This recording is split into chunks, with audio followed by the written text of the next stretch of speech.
হঠাৎ করেই সোশ্যাল মিডিয়ায় ভাইরাল টিকটকার অপু ভাইয়ের একটি রোমান্টিক ভিডিও, যেখানে দেখা যায় একটি সুন্দরী মেয়ের সঙ্গে তিনি টিকটক করছেন সমুদ্রের জাহাজে। কে এই দুবাই হাবিবি, যাকে নিয়ে মিডিয়ায় এত হইচই হচ্ছে? অপু ভাইয়ের বান্ধবী নাকি প্রেমিকা?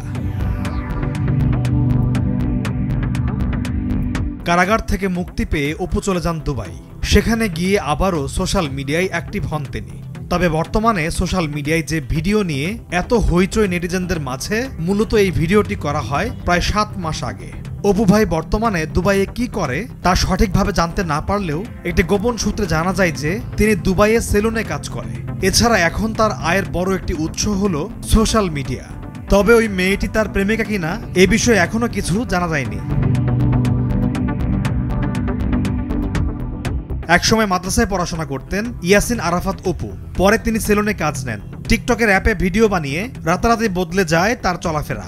ভিনদেশি চুলের স্টাইলে আজব কালার লাগিয়ে তিনি ধীরে ধীরে কিশোর গ্যাং সংস্কৃতির দিকে ঝুঁকে পড়েন, হয়ে ওঠেন অপু ভাই। অবশেষে রাজধানীর সড়কে গোলমালের অভিযোগে গ্রেফতারও হন এই টিকটকার।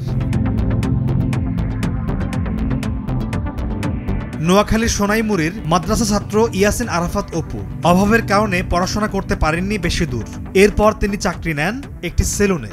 সেখান থেকে কয়েকজন বন্ধুর মাধ্যমে জানতে পারে মোবাইল ভিত্তিক অ্যাপস টিকটক ও লাইকির সম্পর্কে। এরপর টিকটক ও লাইকিতে নানা ভিডিও তৈরি করে সামাজিক যোগাযোগ মাধ্যমে আপলোড করে অল্প দিনেই অর্জন করেন জনপ্রিয়তা, গড়ে তোলেন অনুসারীদের বিরাট বাহিনী। তিনি আয় করেন হাজার হাজার টাকা। একসময় নতুন ভিডিও বানাতে অনুসারীদের নিয়ে ঢাকায় আসেন অপু। ইচ্ছা ছিল ঢাকাতেই স্থায়ী হবেন তিনি, কিন্তু উচ্ছৃঙ্খল আচরণের কারণে পুলিশের হাতে গ্রেফতার হতে হয় তাকে। পুলিশের দাবি, কিশোর গ্যাং সংস্কৃতিকে উৎসাহ দিচ্ছিল অপুর গ্রুপের সদস্যরা।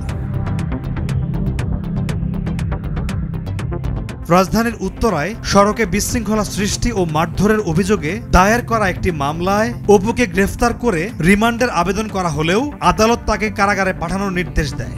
এরপর কারাগার থেকে মুক্তি পেয়ে দুবাই চলে যান টিকটকার অপু ভাই। পলাশ খান, নিউজ ডেস্ক, ভোরের কাগজ।